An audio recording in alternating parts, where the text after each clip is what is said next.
No vídeo de hoje eu vou compartilhar com você toda a minha experiência durante o primeiro trimestre da minha gestação. Então, se por um acaso você ainda não for inscrito no canal, ou se for novo por aqui, não esquece de se inscrever e de ativar o sininho de notificações, porque aí você não perde vídeo nenhum que eu lançar por aqui. Já deixa o seu like porque é muito importante e, claro, compartilha esse vídeo com todos os seus amigos, que a gente se vê por aí.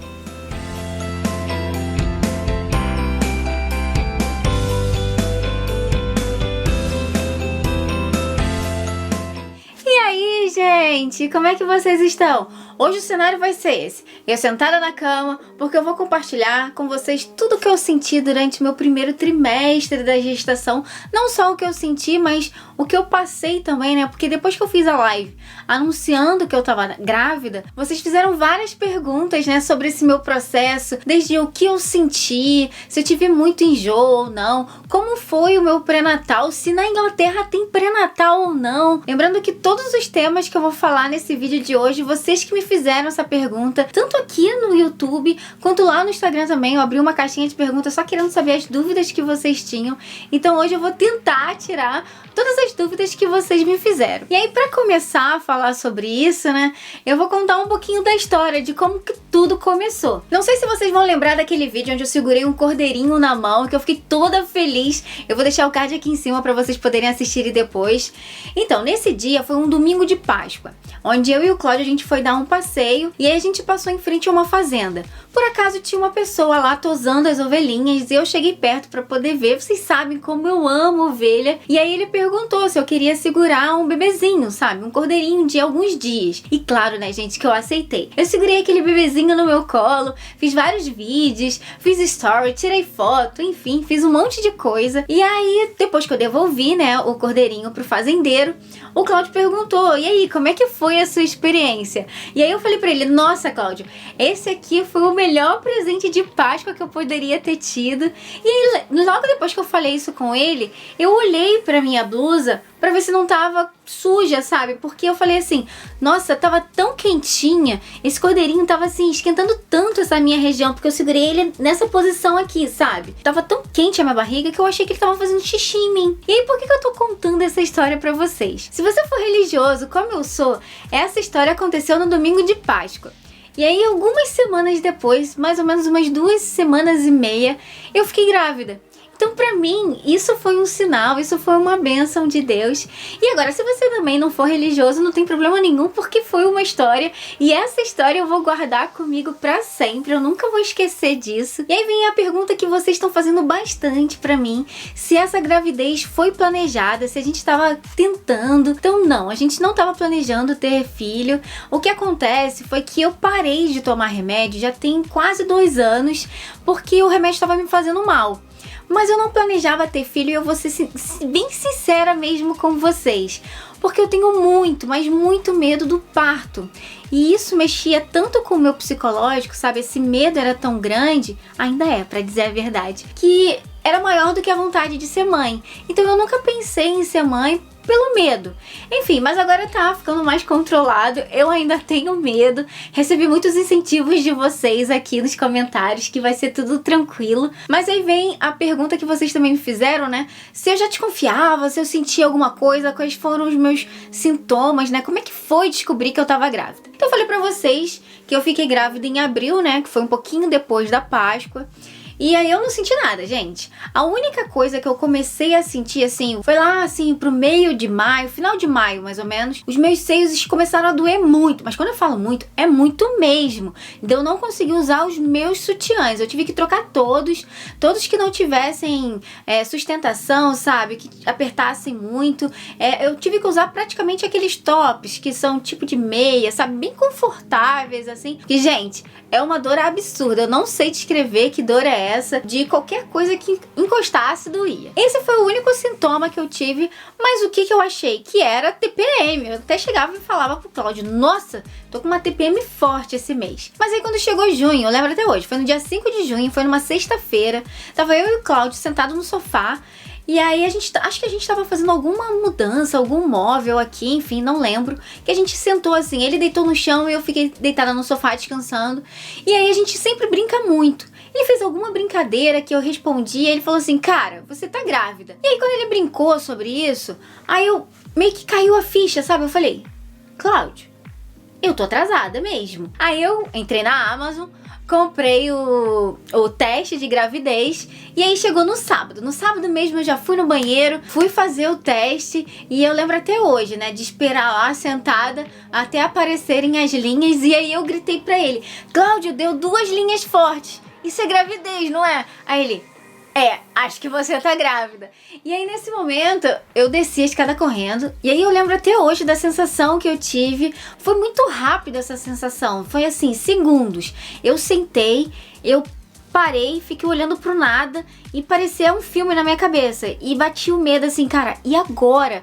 Eu vou ser responsável por uma pessoa, sabe? Uma pessoinha vai nascer completamente dependente de mim. Será que eu vou ser uma boa mãe? E aí foi aliviando, foi relaxando. Mas foi desse jeito que eu contei pro Cláudio, não foi nenhuma surpresa. Eu não sou muito de surpresa não, pra dizer pra vocês. E aí depois dessa fase da gente sentado no sofá, da gente brincando com a minha gravidez, enfim, veio a ficha caindo, tipo assim, tá, e agora? O que eu preciso fazer? Porque vocês sabem que eu tô aqui na Inglaterra, não tô há muito tempo, então muita coisa é nova pra mim. A primeira atitude que eu fiz, a primeira coisa foi entrar no site do NHS pra ver se tinha alguma informação. E, gente, eu fiquei boba, porque tem todas as informações lá. E quando eu digo todas, tem todas mesmo. Desde quando você tá pensando em ficar grávida, o que você tem que tomar, o que você precisa fazer durante o seu período da gravidez. Então, a cada fase, a cada semana, ele vai te falar alguma coisa nova pra você poder ir aprendendo. Enfim, gente, tinha todas as informações lá e realmente eu precisava procurar o meu GP pra poder fazer todo o meu acompanhamento. E aí, quando eu falo em GP, vocês sempre me perguntam, né? Como é que vai ser o seu parto? É pago ou não é?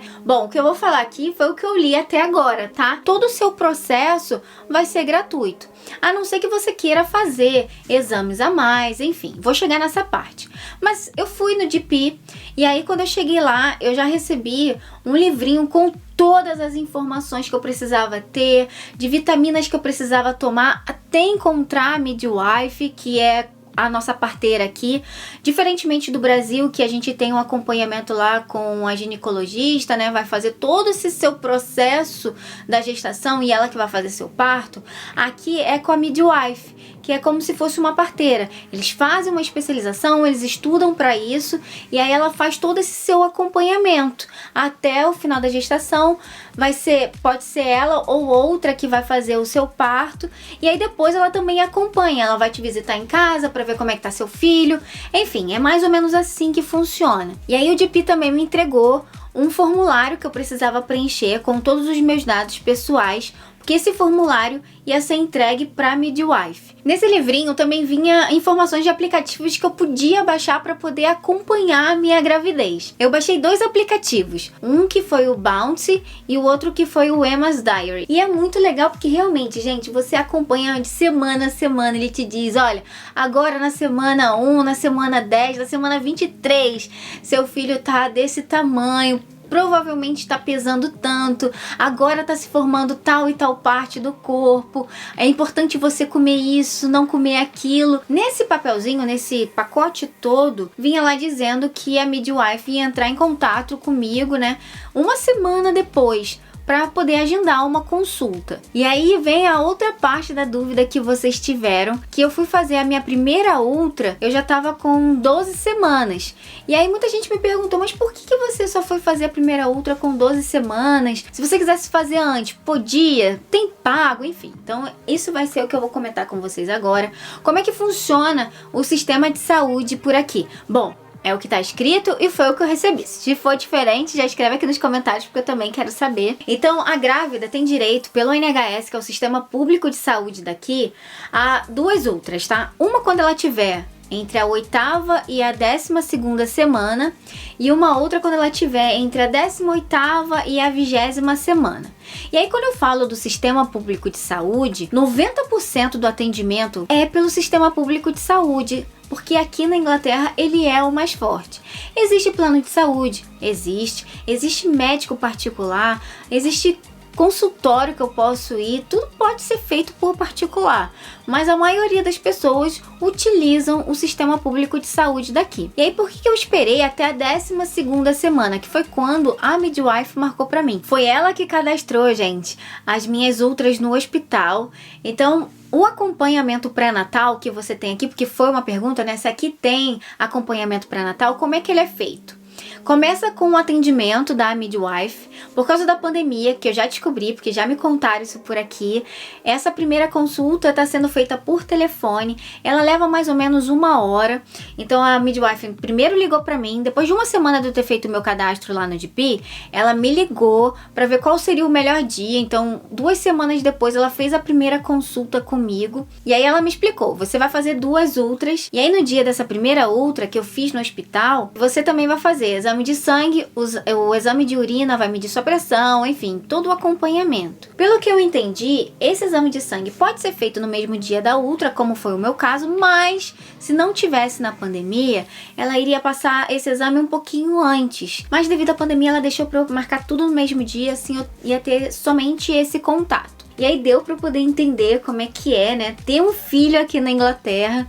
Então essa foi a minha primeira experiência. E agora vamos voltar aos sintomas que eu senti no meu primeiro trimestre de gestação, porque eu sei que vocês estão curiosos, né, pra saber tudo que eu senti nesse período. E aí, como eu falei pra vocês, no inicinho eu não senti nada, a não ser a dor nos seios, porque ele, gente, depois eu reparei que ele cresceu pra caramba, acho que por isso que doeu tanto. Mas depois, no 2º e 3º mês de gestação, eu realmente comecei a sentir alguns sintomas.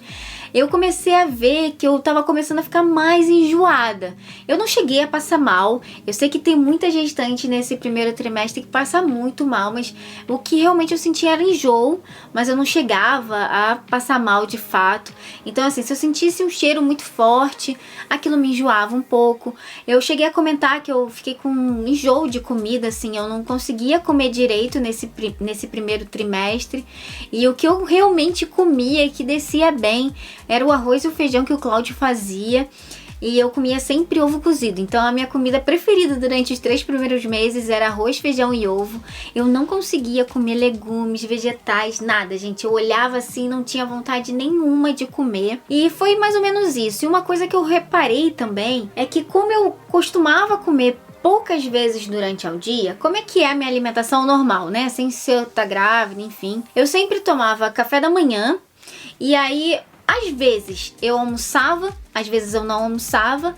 E aí quando eu almoçava lá pelas 2 horas da tarde.